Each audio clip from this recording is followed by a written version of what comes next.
Salve, siamo a Padova, al Castello dei Carraresi e in particolare sotto la torre del castello, cosiddetta Tor Longa, oggi osservatorio astronomico.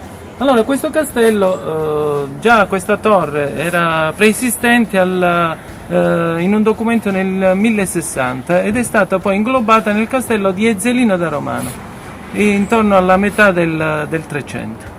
Riguardo a questa torre ci sono due episodi che poi si sono trasformati nella storia e sono oggi diciamo il mistero dei fantasmi, legati proprio ad Ezzelino, perché intorno il soldato di Ezzelino, Sarpendone, si innamorò della moglie di Ezzelino e furono scoperti dallo stesso Ezzelino da Romano, che fece prima torturare Sarpendone per farlo confessare, poi lo mutilò della parte virile e lo abbandonò nelle carceri e dopo qualche giorno Sarpendone morì. E da quel giorno, come dire, in alcune notti particolari eccetera si sentono queste urla spettrali che rimbombano in tutta la torre, ed è il fantasma di Sarpendone.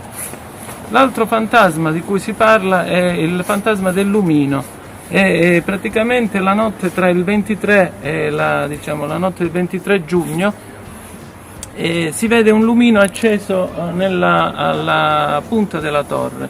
Questo lumino ad un certo punto, intorno alla mezzanotte, si vede che questo lumino cade fino ad arrivare al canale, nell'acqua sotto la torre. Per quanto riguarda questo lumino si dice che è l'anima di un'altra vittima di Ezzelino, che è sempre stato torturato e che poi si è suicidato buttandosi dalla torre.